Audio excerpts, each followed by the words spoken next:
take your time to be here with us. This is an opportunity to um, our students and some parents that have many questions about the how will be now the process of the education with the virus situation. And I really want that, and I think it will be very important to be all of together here to make clear and the students have the questions and get the answer that they have. I repeat, thank you so much for your time and let's continue.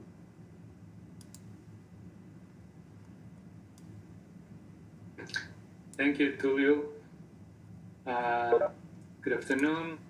My name is Paulo Zagalomelo. I'm the Associate Provost for Global Education with the Haenicke Institute for Global Education, which is Western Michigan University's international office. And it's a pleasure to be here today. INTEC is key partner at universities. We've been collaborating with INTEC for quite some time. I've had the opportunity to visit INTEC several times and to meet with students at INTEC. I'd probably be doing that around this time of the year, visiting you in person. If we weren't living in the middle of a pandemic that prevents us from traveling as safely as we used to. But it's nevertheless a great pleasure to be able to connect virtually with our friends at INTEC and with the students at INTEC who are interested in pursuing their studies at Western Michigan University through the many curricular articulations that we have between the two universities. We have a great panel for you today. But just before we start, I'd like to also send a very special word of thank you for the long-standing relationship with Western Michigan University to Dr. Rolando Guzman, the rector of INTEC, who I've had the pleasure to meet several times. Dr. Guzman, thank you for your continued support to this partnership.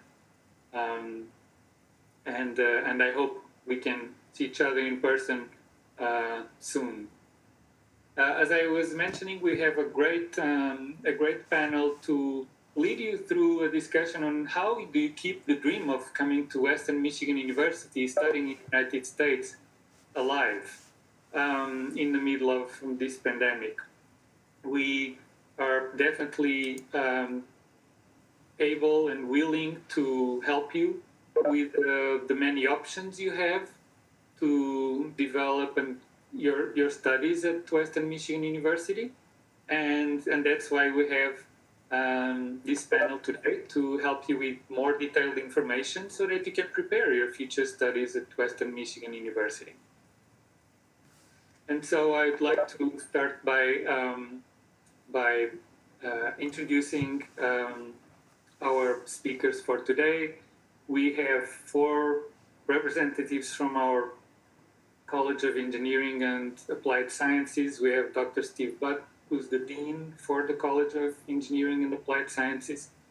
We also have Dr. Osama Abudaye, who's the Chair of the Civil and Construction Engineering Department.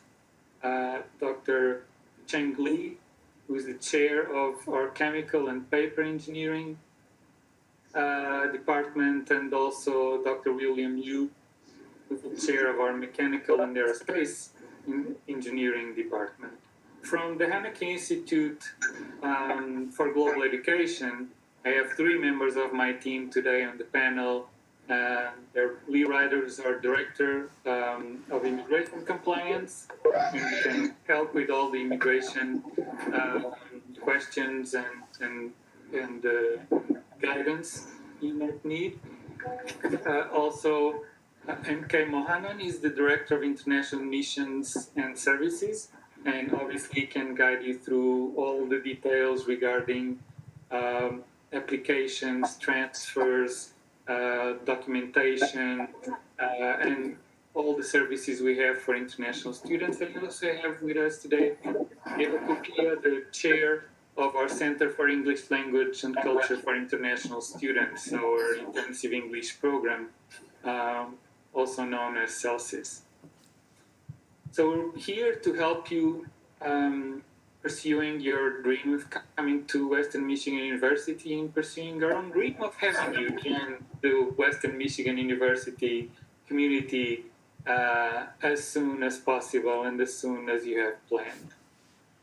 We hope we can answer most of your questions today. If we don't, please don't hesitate to contact us after this this presentation today, after this webinar. We're here to always be in touch with our friends at INTEC.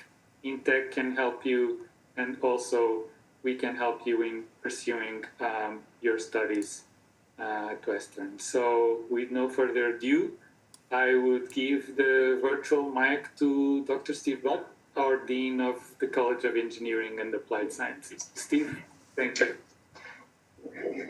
Thank you, Paulo.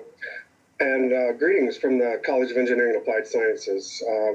Before I move on from this slide, just wanted to give you a quick glimpse of the exterior of our building. And we'll talk about some of the programming, et cetera, in the subsequent slides. But we are approximately, I'd say 3 miles from the main campus with a bus system. You can actually see the bus in that image right there that actually goes between the two campuses. So beautiful campus, and we're looking forward to actually welcoming many of you over to see us.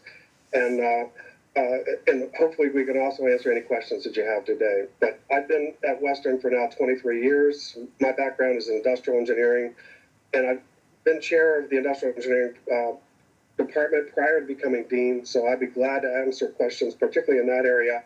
But then we've got experts in our other disciplines for you today as well. So I wonder if we could move on to the next slide, please. So I'd like to start just by giving you a quick video. Welcome to the College of Engineering and Applied Sciences at Western Michigan University. Our 3,000 students are part of a large public research university, but enjoy the benefits of a small college setting. We have our own beautiful campus just down the road from Western's main campus. The college offers 14 accredited undergraduate programs and 18 master's and doctoral programs. We have internationally recognized professors. They offer many research opportunities for both graduate and undergraduate students. In a rigorous program like engineering, sometimes it's hard to make a smooth transition from high school to college. The Student Success Centers, learning communities, and free tutoring and mentoring really make a difference. And there are so many ways to get involved. With 30 student organizations in the college alone, there's something for everyone. We participate in outreach activities, connect and network, attend conferences, and compete in design-build competitions around the country. Come visit us and see what sets us apart.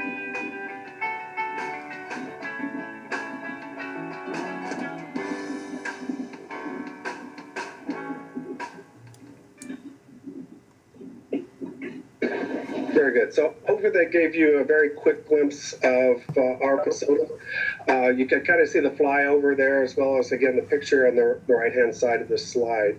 The Floyd Hall, which is the home of engineering here at Western, is a large facility. It's over 343,000 square feet facility, 2 large wings with classrooms actually in the middle portion. We sit on a huge campus, as I said before, and we're sit also within a business and technology research park. So we have over 40 different companies that actually sit in the space with us. Our facility supports, as of the 19 and 20 year, right? We're getting ready to actually look at the 2021 year start. This last year we had approximately 2,800 students about 2,400 of those being undergraduates, and just short of 500 being the graduate population.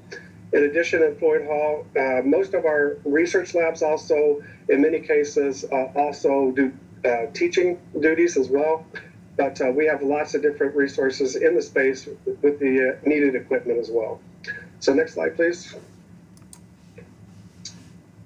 So when we look at, again, a little bit broader, and again, the picture to the right, you can see that the two wings of our building to the farthest to your right.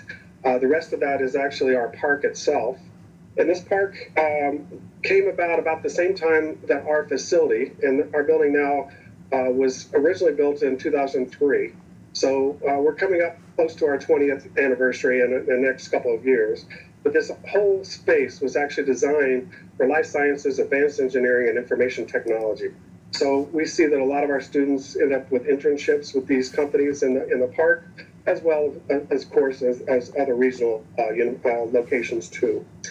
As I said before, we're about 3.5 miles from the main campus, with a bus service that actually comes about on the half hour or every half hour. So it's very easy to get from classes from the main campus to our campus. After that first year, though, most all your classes, besides the basic sciences, are actually on our campus in Parkview. So next slide, please. So in terms of what we have to offer, right now we actually have 15 different undergraduate programs. Some of those in engineering, some in engineering technology, and some in applied sciences. And a couple are starred here. In particular, the cybersecurity degree is one that it will be offered for the first time this coming fall, and it's a fully online program. We already had a master's degree at with this program, but now we're actually offering it at the undergrad level too. In addition, just so you know, again, my area is industrial and entrepreneurial engineering, so I'll be glad to talk about that with anybody that would like to later on. I was involved in the articulation agreements associated with this one as well, so I'm open to any questions. And you can see the other full gamut of engineering as well as engineering technology. We, again, have experts that can talk to those questions too. So if you go to the next slide, please. So the reason for putting the graduate programs on here as well, and if you look at the stars or the asterisk behind a lot of the master's programs, was just to kind of relay the fact that many of our programs at the undergraduate level are linked to master's level programs where we have what's called an accelerated master's program, in which students can start taking classes in maybe their later third year into their fourth year in terms of graduate courses that then would count towards a master's degree. So it's possible then to actually finish a master's degree along with your bachelor's degree in a 5-year period. So again, this is another option, another opportunity if you're interested to, and we're open again for questions on this one as well, but it's a great opportunity to actually to extend not just to 1 degree, but to 2 degrees in a kind of an accelerated path with only about a 5-year period. Next slide, please. So when we look at opportunities for our students, we have lots of things set up. In addition to having an engineering house, which is specifically set up for engineering students to actually live in, as well as do tutoring, and there's a computer lab, and there's other things associated with that is right there in that space. But also associated with our programs are student success centers, not only in engineering house, but also on our campus and other places on the main campus. So we do well in terms of making sure that you have the resources you need in terms of tutoring and other assistance to make sure that you're successful. And one of the programs that we actually have is called the STEP Talent Expansion Program, which helps us to actually identify cohorts of students to help them actually work their way through the different semesters together, and kind of gives you that ready-made study group as well. So there are options along the way to actually get involved in some of these things, as well as many of our RSOs and other things, so registered student organizations as well. So next slide, please. So just to kind of give you a quick overview, and again, this is information from the previous year, right? Since we haven't necessarily gathered and sifted through all of the survey information for the current year. But just to give you a quick glimpse of what happens with our students. Many of our students get involved with many different things, both on campus and off campus. As you can see here, 100% of our undergraduates completed at least one experiential educational activity, anything from working with a company to doing a project in a class. There's lots of opportunities to get involved with things outside that classroom. We also tout the fact that many of our students get internships and have the opportunity to do internships. And this includes the CPT opportunities for our international students. So there are, and even what I've noticed here in the last couple of weeks, particularly at the graduate level, the ones I've been dealing with, is there are many, many opportunities right now for CPT with our local industry, even during the COVID time period. As it says there, over 30 registered student organizations, from our Baja team to our concrete canoe to chemical car to more and more. And I'll let some of the other folks actually talk about some of those activities as we move along. But again, lots of ways to get involved. And our employers are often looking for those students who do get involved with these organizations. So I definitely encourage students to get involved. In terms of outcomes, once you leave our boundaries, in this last 2018-2019, when we looked at our graduates, the median salary, and this is for all of our graduates from the engineering campus, was approximately 60 to 65,000. So we had higher, we had a few lower, but in general, our median sits around that $65,000 mark. We also see that 98% of our students and our graduates had a job that was related to their degree. And this, again, includes not only the CPT opportunities with internships, but the OPT opportunities after graduation. And then finally, when we hear back from our students after they get that first job, we're finding out that 91% of them are very satisfied with the job that they were able to land based off of the experience they had here at Western. Next slide, please. Great. And so I will now hand it over to our Chair of Civil and Construction Engineering, Dr. Asaba Abadai. Yeah, hello everybody. We are very excited about the opportunities to work with INTEC and its students. I'll just give you a quick overview of the Civil Engineering Department, Civil and Construction Engineering Department. Even though we are talking about a 2+2 at the undergraduate level, but I would like to emphasize that some of the research opportunities that we have in the department, because we do have undergraduate students involved in many of our research projects. And so that's something we encourage our students to go after, and we'll talk to the faculty, work in their labs. The department has the 7 programs you see, the 5 programs you see listed. We have 2 bachelor's degrees that are accredited by ABIT. One is civil engineering and one is construction engineering. We have the standard master's degree, which is about 30 credit hours to complete if you decided to do the thesis project option. We also have the non-thesis option, non-project option, which is 36 hours. We have the accelerated option that works with both the civil and the construction degrees at the undergraduate level. So if it's a 2+2 and you add another year and a half, you go home with the master's, as Dr. Butt has mentioned. And then we have the PhD for those of you who might be interested in going all the way through the PhD, the doctoral. Student research opportunities, we have numerous funded projects through these agencies and others, such as the U.S. Department of Transportation, Michigan Department of Transportation. We are very well funded by the MDOT group. We have funds from National Science Foundation, from companies, from other organizations. And so we do encourage our undergraduates to work in the labs, and we have many of them working actually in the lab. Even now under COVID, we still hire them and they do work for us. Next slide, please. So the areas that we cover, some in depth, some lightly, are shown in these pictures. We cover the main areas are the structures, the transportation, the construction, and then we have materials, we have geotechnical, we have water resources. We do, on the research side, real-time monitoring, condition assessments, and others through all these research projects. Our faculty have expertise in all these areas and in more, but those we highlight because that's what we've been doing lately in those areas. Next slide, please. We have a few centers in the department that have been funded, such as the Transportation Research Center for Livable Community, that is or has been funded for the past 5 years. It continues to be funded by additional monies from Michigan Department of Transportation. We have another center that is funded by the Michigan Department of Transportation related to structural durability. We have earthquake engineering lab. Yes, we do have a shaking table that we simulate earthquakes with it, up to 10. And so we do build structures, we destroy them by shaking them and study the impact of loads on those.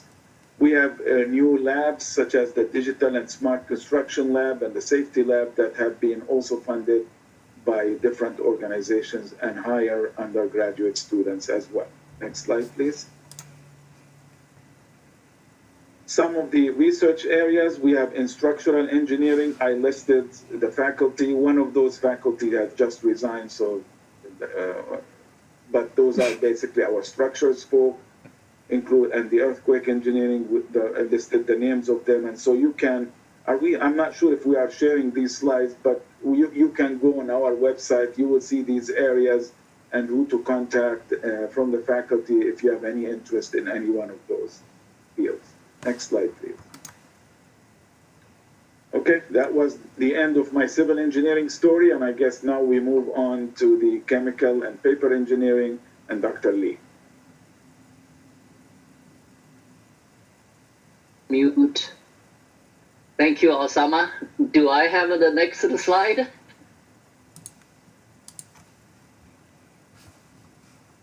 Okay, that's the only one. I think I was not able to upload that, but we are as good as civil engineering. I can walk you through everything like he just said. So basically, chemical and paper engineering. So we have two engineering program. One is general chemical engineering, and another is specialized in pulp and paper. So we call paper engineering. We also have a graphic and printing science undergraduate program, which is focused on graphic design and printing science. And then we have a master degrees in both chemical engineering and paper and printing.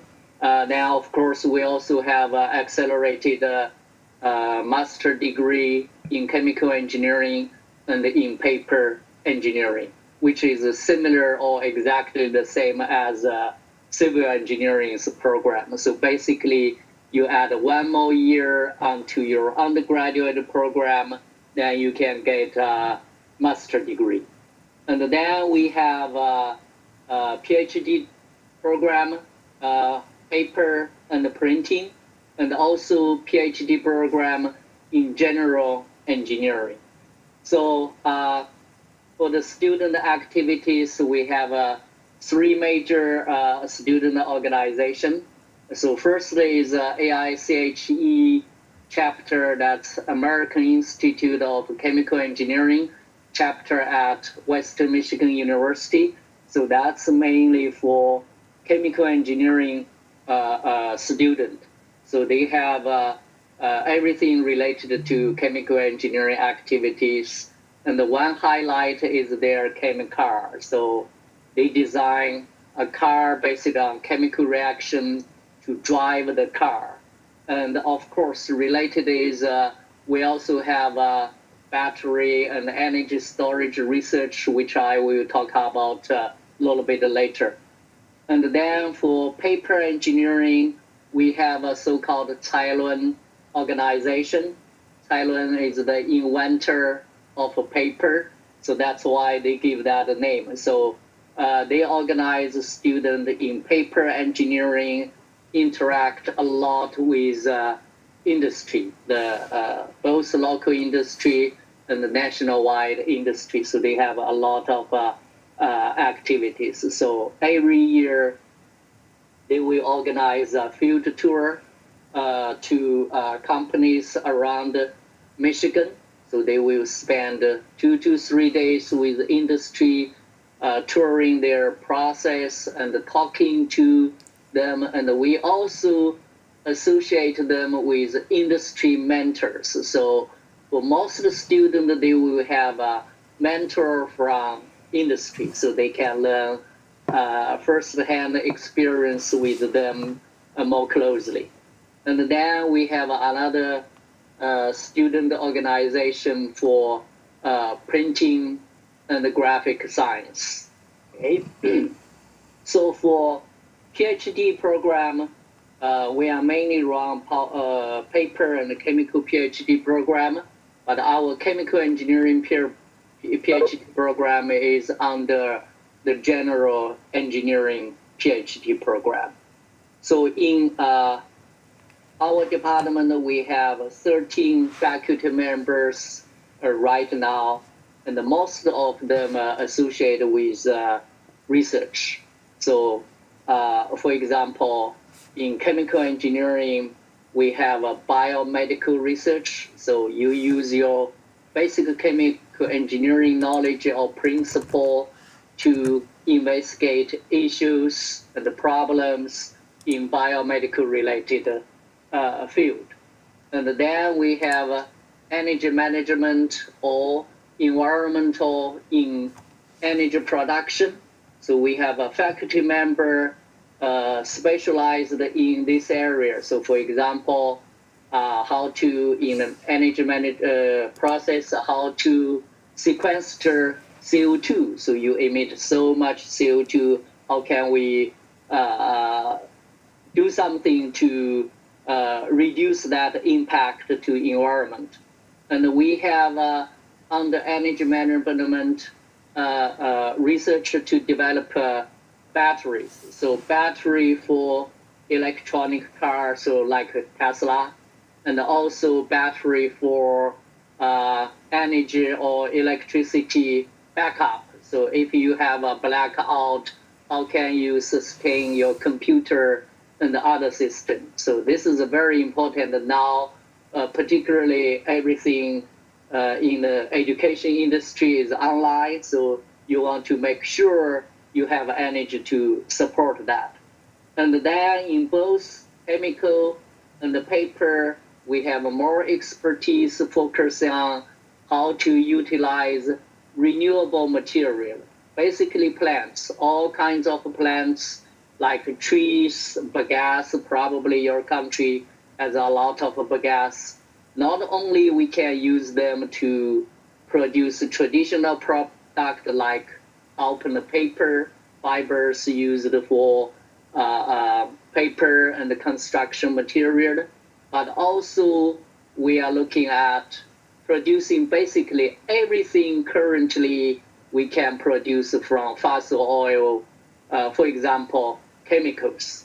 A lot of chemicals and the fiber-based materials can be produced from renewable biomass, not the fossil oils. So that's basically our research area. So of course, in printing and graphic design, we also have expertise, and actually in both printing and paper making, we have significant facilities we call pilot research facilities here. So we have a paper machine, we have a rotary printing, offset printing material, so students can have a first-hand experience on campus, actually. So it's huge. And of course, we also use these facilities to do research, connect to industry. And then we also have significant research infrastructure here for paper recycling. So in US currently, we recover 68% of paper every year, and we reuse about 40% of paper. So the paper we are using comes 40%, the raw material comes from recycled paper. So this is also a big field. In order to recycle them, you have a lot of chemical engineering process to involve. So that's also give our students a very good opportunities for future career, and also when they are in school, a lot of opportunities to learn new technologies. So I think I would stop here then to see if you have any questions later.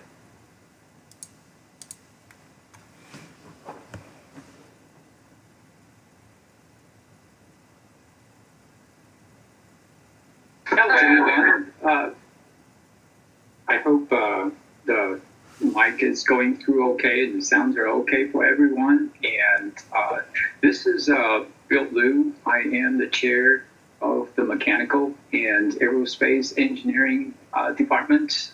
And before I move on to the next slides, we are a college and the programs that really encourage learning as well as having fun in your extracurricular time. So if you actually look at the picture that we have on there right now, right behind the bus that Steve, our dean, just mentioned there, you see a little statue there. That's actually Einstein flying a frisbee. So if you come here, you will certainly be among good people in the college. So just a note, if we can move down to the next slide, please. The first slide, I have two slides here, just to briefly mention what the two programs are about. The first is the aerospace. And if you're interested in aerospace engineering, you'll be working with engines, you'll be working with aircraft, you'll be working with either hands-on or other type of learning experience, both in the classroom as well as outside in the extracurricular activities. So the 2+2 program will bring you into our core part of the program, which is in the third and the fourth year. And during that time, you will learn all the fundamentals in aerospace and mechanical engineering. In the aerospace engineering area, those courses will train you how to be, how can you excel on the job market once you graduate in different vehicles that aerospace engineering typically looked at, from the traditional air vehicle to space vehicles. We have faculties in the different areas. In total, we have in the department 18 faculties covering all the specialty areas fundamental to aerospace engineering. They also have a wide area of research that provides plenty of opportunities for undergraduate students to work in, and that would include, for instance, our CubeSat activities, which is planning and designing and producing using all sorts of technology such as 3D printing to send cube satellite up into the lower, what is called the lower Earth orbit, or LEO.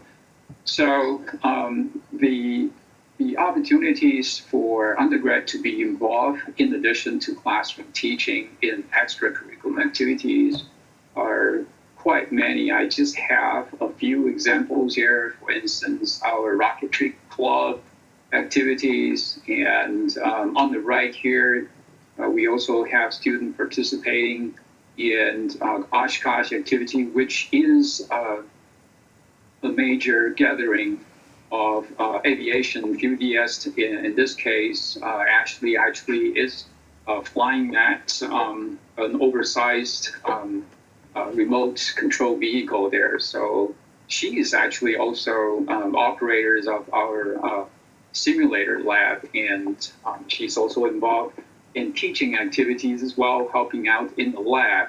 So our teaching method here is very hands-on, and if you look to the top right of the slide, you see our CubeSat activities. They're, in that particular case, you're launching a trial balloon with camera on it to test out their designs. And on the lower left, you can see students doing a turbine engine, in this case is a fan engine lab in the lecture room. The opportunities really says a whole lot about what we're trying to do and to provide you with a good hands-on learning, as well as opportunity for you to practice and see them in an experiential learning aspect as well. And that would be aerospace engineering, and the second program is in the mechanical engineering, which I believe is in the next slide. The mechanical engineering has programs in the undergrad as well as graduates, as Osama and Kaching and our dean has just mentioned. Both programs have accelerated degree program where you can spend an extra year to 1 extra year on top of your 2-2. You will be able to get 3 degrees. So these are great opportunities that if you come, I hope you'll be able to take advantage of. And for both students and parents back in Dominican Republic, or students who are here, these are something I think that we offer and you should definitely look into. Our graduates in the mechanical and aerospace engineering program typically employ some before they even graduate, and the opportunities with the local industries in Michigan, in the auto, and also in the emerging aerospace area are plenty, and that would include intern as well as career opportunities as well. And in the slide here, I basically took a few, and you can see that some of our typical activities include in the traditional mechanical engineering area, in axles and engine. You can see a dyno in our auto lab. We have a fabulous auto lab that we use for our engine designs and vehicle stabilities and courses like that. And we also have state-of-the-art facilities when you're looking at more of an advanced research area. For instance, the picture in the middle shows a Class 100 clean room, which allows you to research and investigate mechanical structures that are in the order of micron, which is about the size of your hair. So that's how that small these mechanical devices could be. So we looked at, there are opportunities for all kinds of things you like to play with. And for parents, these extracurricular activities are available for students to join. And we have formula racing, student-oriented, and down here we also have Mini Baja and Sunseeker, which is a solar car program that a lot of our students are also involved with.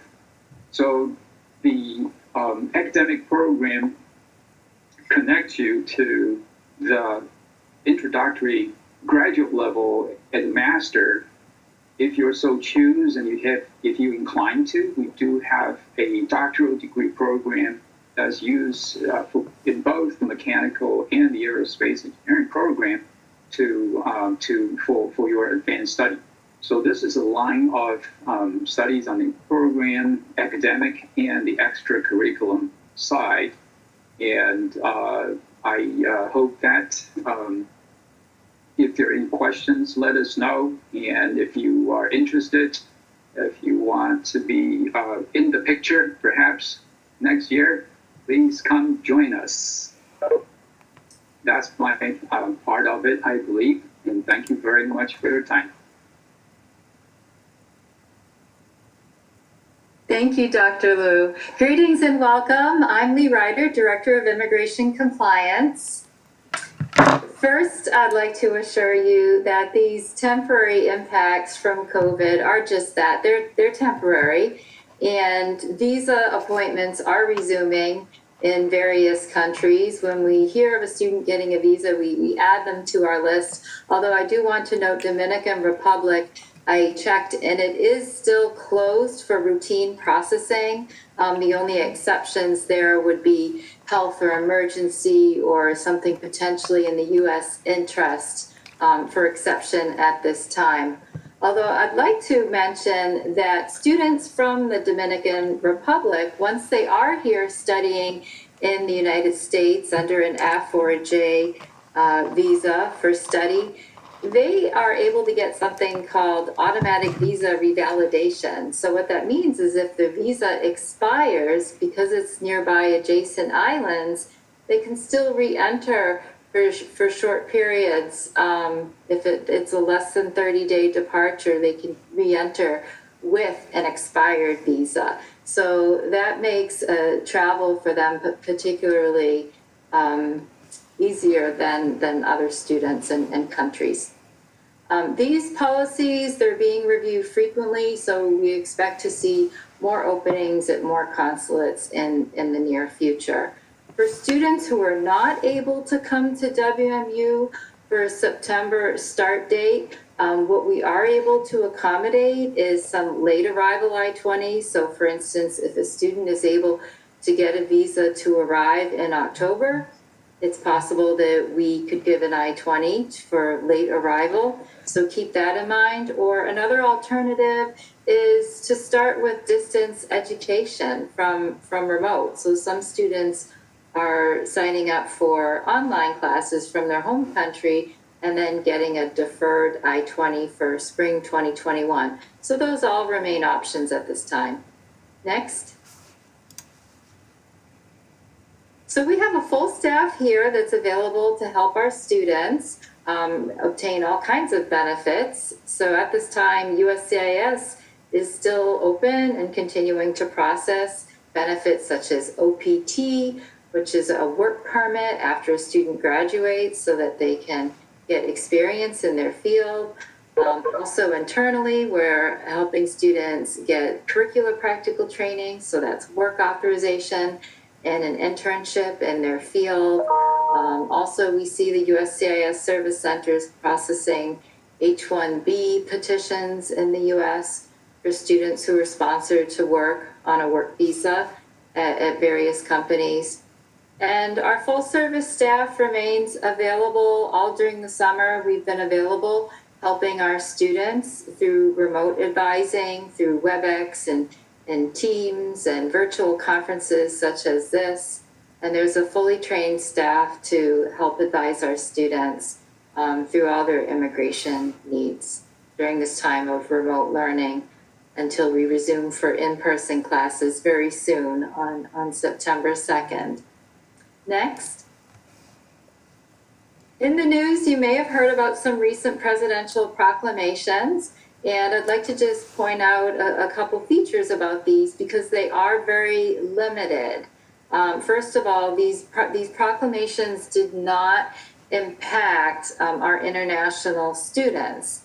They were very limited in scope. So one of them was a proclamation on China, and the takeaway from that is in spite of this proclamation, students from China are still permitted to study in the U.S. So that was a very limited proclamation that only applied to people who were involved in the Chinese government military civil fusion strategy. So aside from that, undergraduate students are entirely exempt, and graduate students are completely eligible to study in the U.S. as long as there was no such military association. On the next front, there were some proclamations that were specific to immigrant visas and work visas. So this impacted a very limited group of immigrants who were outside the United States who didn't already have an immigrant visa or a travel document for entry. And that restriction was put into place through the end of the year. I would like to point out that this was an entry ban only. So it was for a very limited group of new immigrants who were outside the US at the time of the proclamation.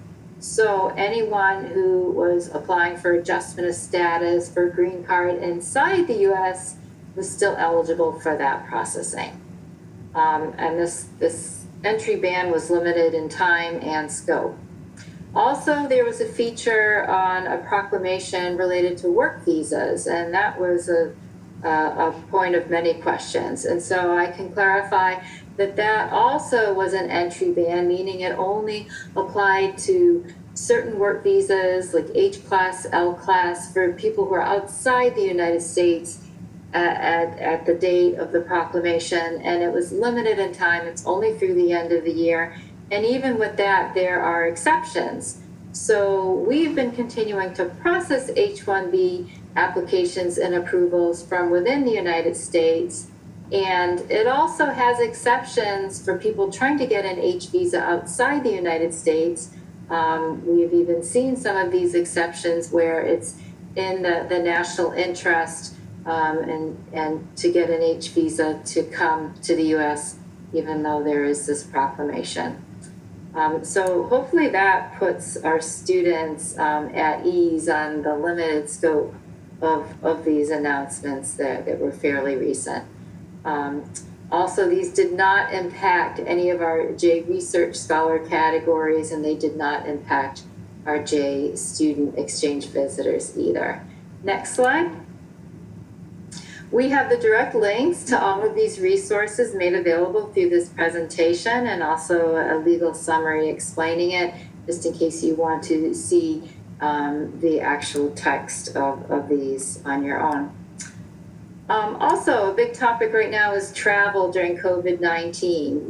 We've seen things open up, so we were pleased about that. However, there are still the entry bans that we're seeing for people who were in China, Iran, or Brazil within the past 14 days of entry. There's still the restriction there. However, we saw travel open up for the Shenzhen area, UK, and Ireland. Next, please. There have been many questions from international students on a lot of the ICE guidance and the Harvard-MIT lawsuit that was in the news. So just to clarify, when Homeland Security over the summer announced that students who were online could not study in the US, there was a lot of controversy, there was a lawsuit, and in response to that, Homeland Security withdrew that guidance. So where are we now? The guidance for continuing students, meaning students who are enrolled in the United States as of March 9, even if they've since returned to their home countries and are continuing to study from there, the continuing students can continue to study all online. Even if they come back to the US, they can continue in their online mode if they were here back on March 9. For new initial students, people who are interested in coming to study for the first time, the rule for new students is that your program cannot be 100% online.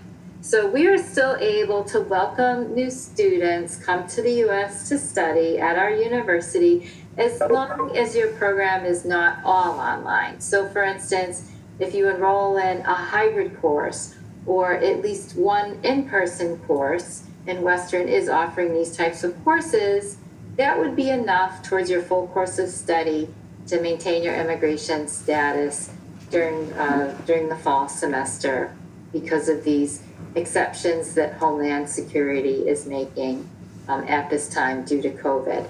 And we also have links to these direct resources and summaries on the PowerPoint clarifying these exceptions for students. Also, WMU has a J Visa program under which we host both students and scholars. This program has been very flexible and has allowed our continuing students and scholars to safely do their programs remotely through an online format, and the State Department has expressed support for them to continue in that fashion during COVID. However, for new students, the standard that's being applied is we can welcome new J1 students to come study as long as the program is not going to be all online. So as long as there's some in-person content to it, at least a hybrid course or an in-person course, and Western is opening for in-person courses and in-person services this fall semester, we're able to assist new J1 exchange visitors and scholars come to the university as well. Thank you, and that concludes. Lee, thank you. And just before we go to Dr. Mohanan, I'd like to, I know we have several department chairs who might have to go on to our academic forum very, very soon. So I wanted to make sure there are no questions. And if there are any questions that they can still answer before they have to leave our call, this would be a great time. So if anyone has any questions for our engineering department chairs and our dean, this would be a great time for you to ask them, just because they will have to leave the call fairly soon. So hi, I have a question for Dr. Lee. Okay, and I'm a chemical engineering student, and I have several days investigating about the minors for the career, and couldn't find any information about that. Will you please tell me where can I find this information, or to whom I write in order to answer?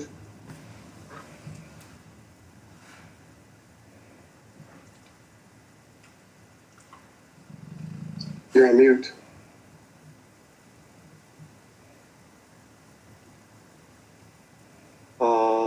Did anyone hear me?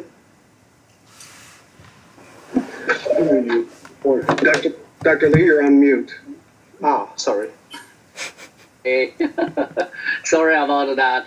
Okay, everything is on our website, but if you couldn't find that, I can send you the catalog material to you if you email me. So very briefly, for chemical engineering, we have a biomedical minor. We have energy management minor. We also have a earth resource engineering minor, and we have environmental protection minor so far. Actually, we also have an open paper minor for chemical engineering major. Okay, thanks. I'll email you so I can have the complete board of that. Thanks. Yeah, thank you. Good question. Well, good afternoon. If you don't have any more questions for the department chairs, I would like to speak about international admissions and services. Can I have the next slide, please? Okay, we are one of the top 100 public universities in the country. We have over 265 undergraduate degree programs. We have one of the 100 public universities, of course, I mentioned. Our total enrollment is over 23,500 students. International enrollment is over 17,000 students. Next, please. Well, we are located in the city of Kalamazoo, which is almost like in between Detroit, which is the headquarters of automobile industries, and also in between the city of Chicago. And two of the major cities where, in fact, some of our students find employment and internship opportunities also. We are about 2.5 hours of train ride from Chicago, and it's about the same distance to the city of Detroit. Next slide, please. Well, our office is International Admissions and Services. We have two sections in the International Admissions and Services. One is focusing on recruitment and admissions, and the other is focusing on immigration advising. If you have any issues pertaining to your student visa status or scholar visa status, we have trained immigration advisors to help you navigate through the difficult times. And we also have admission counselors who will be processing your applications, advising you on the status of your applications, and advising you about what additional documents that you will need to submit in order to complete your application. And they will also be sending you the final documents called the I-20 documents or the admission letters. And the immigration section will also send you information about the forms that you will need to complete when you come to join the university, usually in the fall or spring or summer semesters. Next, please. We have these colleges at Western Michigan University, College of Arts and Sciences, College of Aviation, which is one of the top institutions in the country, Education and Human Development, Engineering and Applied Sciences, Fine Arts, Hayward College of Business, which is one of the most famous colleges in the country, in the university, and it's well known outside the state of Michigan also, and the College of Health and Human Services. And our faculty to student ratio is 17:1. And that is a very good ratio in terms of our faculty members' ability to focus on our students on a personal basis. They will be able to help you with your academic work and your research work. Next slide, please. And this is the English proficiency part of your admission requirement. Last year, in fact, early this year, we have expanded the number of tests, different tests that we will take in lieu of the TOEFL. In fact, we used to accept really a couple of test scores like TOEFL or IELTS. Now you see a list of scores that we will accept. Basically, we want to expand the opportunities for our students from any part of the world. For example, if you see Duolingo is a new type of online test. The fee is quite very, very low fee. I believe it is $46 or something like that. You can take the test online, receive the score in about 2 days, and the scores will be arriving directly to our office, and our admission counselors have the access to directly take the scores on request. And then we also have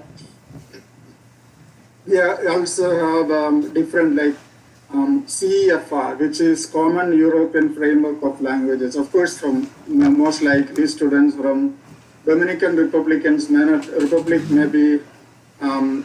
not be in a position to take those tests. Mostly that is administered in Europe. But you have a lot of other opportunities to take so many different types of English proficiency tests. Next screen, please. Okay, we do have a good amount of scholarship for our undergraduate students, and we have 3 ranges of scholarship, which is $15,000, $7,500, and $5,000. And if your GPAs fall between 3.95 and 4, you will get about $15,000 scholarship. If your GPA is between 3.7 and 3.94, you will get an annual scholarship of $7,500. And if your GPA is between 3.5 and 3.69, it is $5,000. And unlike any other institution in the country, we also expand the scholarship to our pathway students. For example, if your English proficiency score is below our minimum requirement for regular admission, and if you have to join 1 semester to our CELSI Center for English Language and Culture for international students, if you are taking English courses for the first semester, even during that semester, you can get the HIPE scholarship.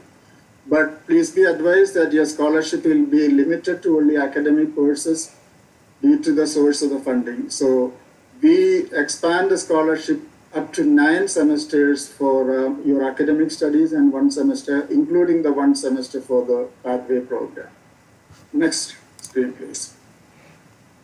Okay, that is the end of my presentation. If you have any questions, please do not hesitate to contact us.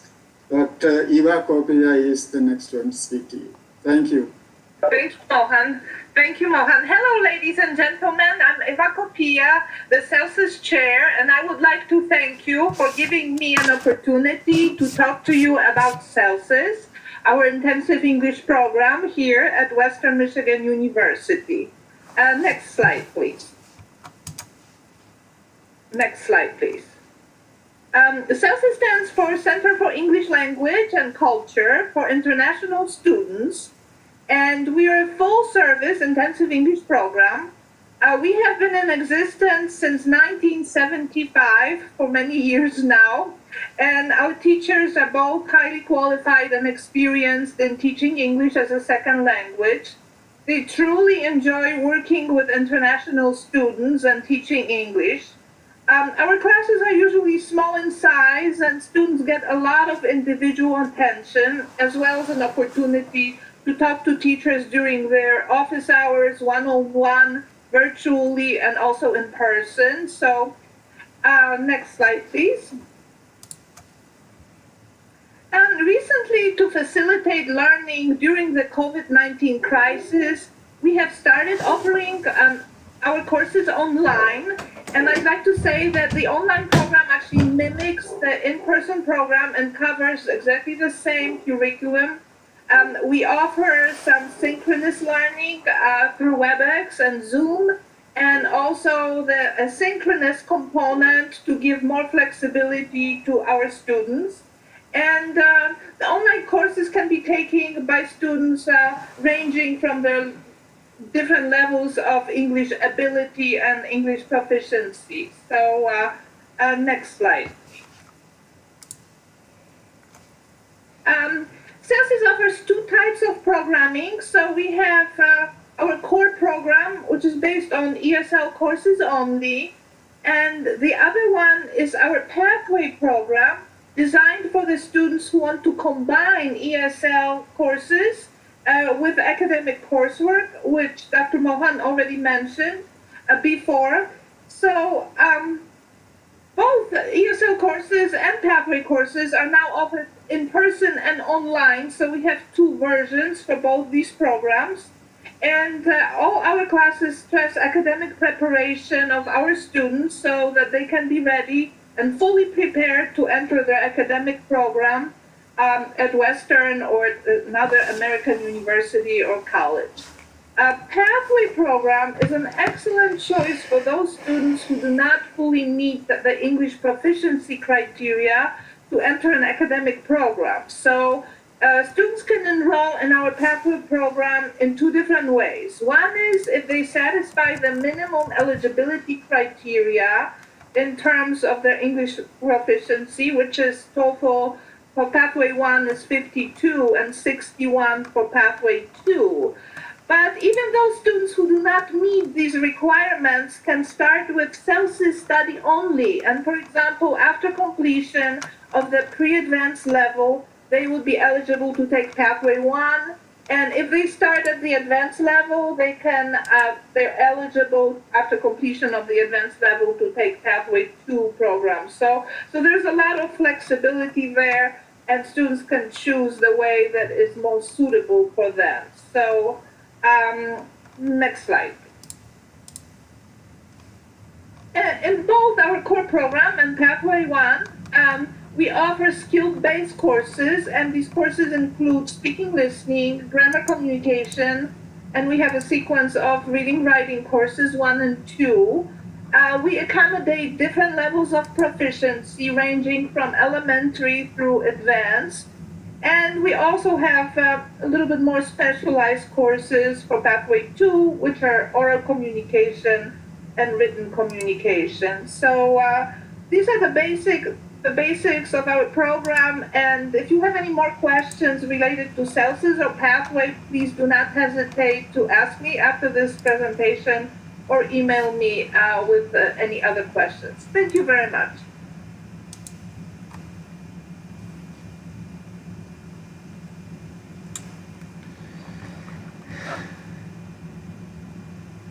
Okay, we have now about 10 minutes to ask questions. If you would like to ask questions, please unmute yourself, or you may also write in the chat box. So whichever way you prefer, please. If you have any questions, please go ahead and ask your questions. But make sure you unmute before that.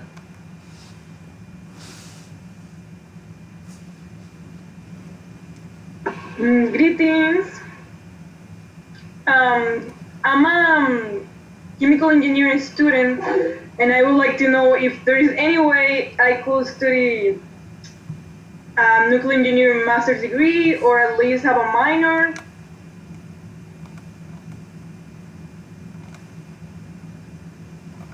Do you mind repeating the question, please? I'm sorry.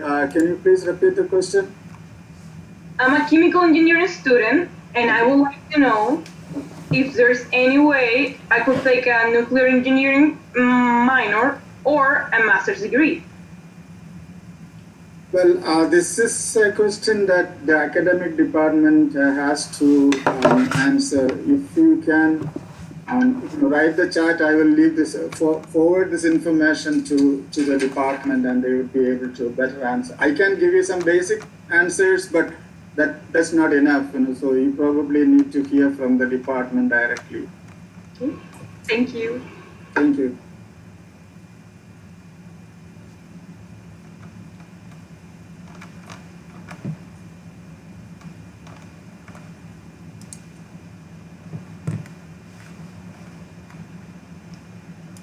I think there are some questions that are showing up in the chat.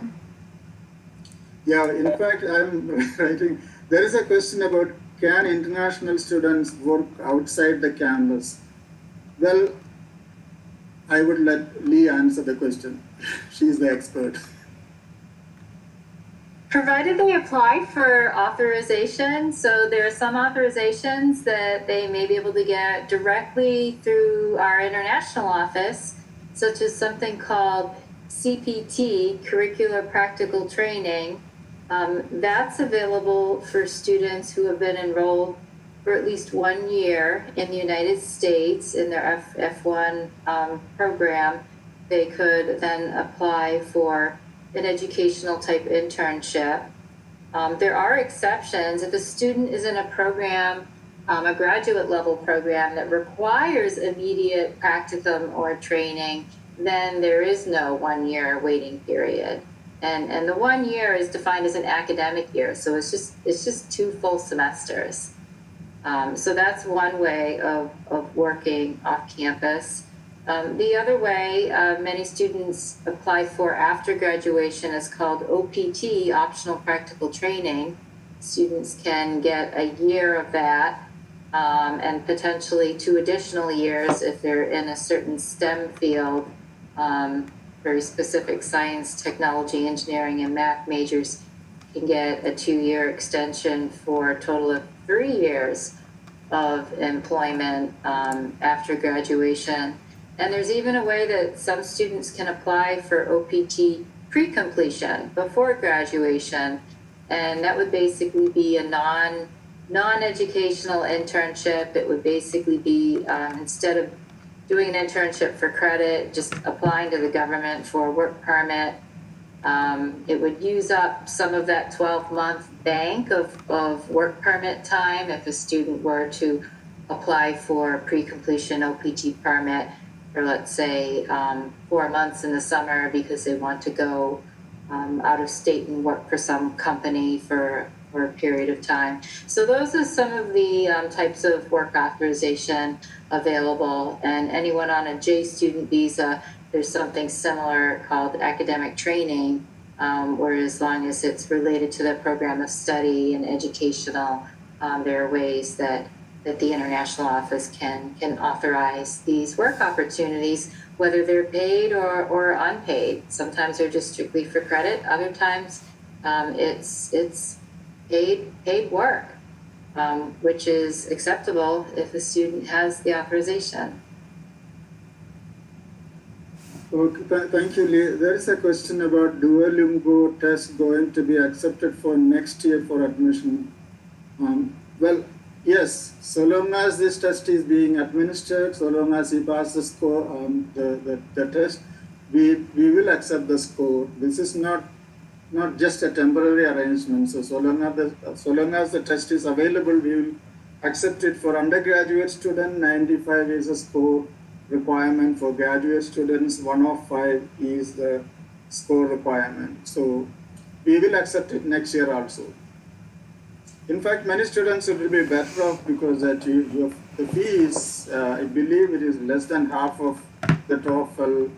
I mean, the results also come within a couple of days. So one way, that's a good way to go.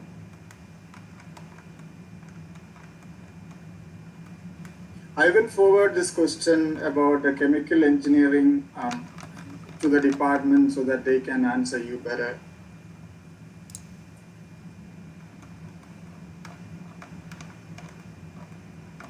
Please go ahead and ask any questions to Leo if you are there. If you have any question, please. I know you are an expert on WMU, so you also may have questions, or maybe on behalf of your students. If you have any questions, please let us know.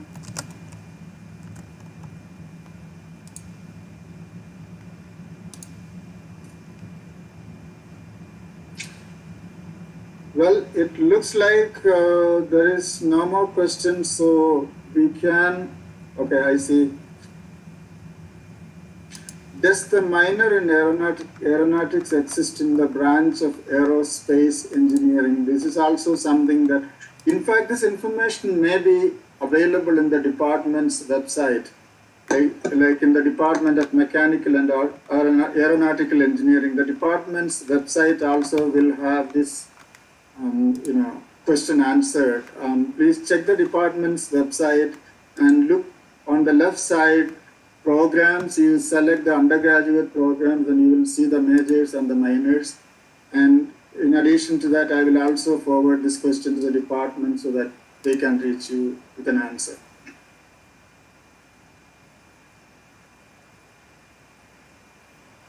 There's a question about Haenicke scholarship. Okay, let me see. Okay. In order for the fall tuition payment, well, there is a little bit of delay in disbursing the scholarship amount this year. That is because until last year, our Haenicke scholarship was being disbursed by the financial aid, and that has been now transferred back to Haenicke. So as a result, there is a little bit of delay in disbursing the fund, but you don't need to worry about that because there is enough time for you to be making the first payment. So your scholarship fund will be deposited into your account, student account, by most likely before the end of this week or early next week latest.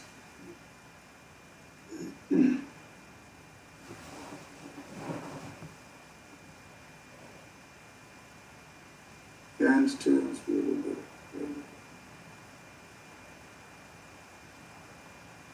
Let me look up if we have some more questions about, okay.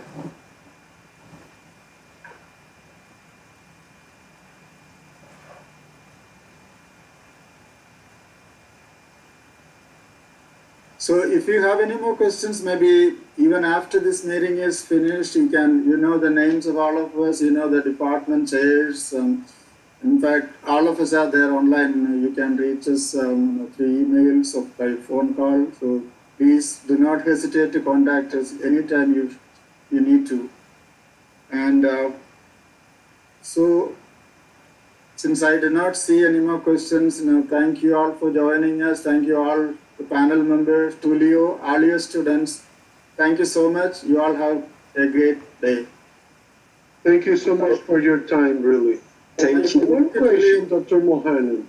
Can we get this video link later to share with other students that maybe cannot connect? I believe so. In fact, Hunter is recording this meeting. She will be able to, send you that. Yes. So the whole meeting will live on the WMU International YouTube page. So if you go and you search WMU International, the recording will be there, the whole meeting. So it might not upload immediately. Sometimes it takes an hour or two for YouTube to process it, but then it'll be there and it'll be accessible through YouTube. Can you share, please, for me, an email with the link directly that I cannot get lost in the web page or something like that? Yes, looks like Laura just shared it in the chat. Okay, Oh, yeah, there thank is you a- so much. No problem. Thank you, Tulio. Nice seeing you, although Thank you so much for your time. Nice seeing you. Next time we will have lunch in Valley Dining Center again. We hope so. Okay, bring your students also. We can have a nice time. That's perfect.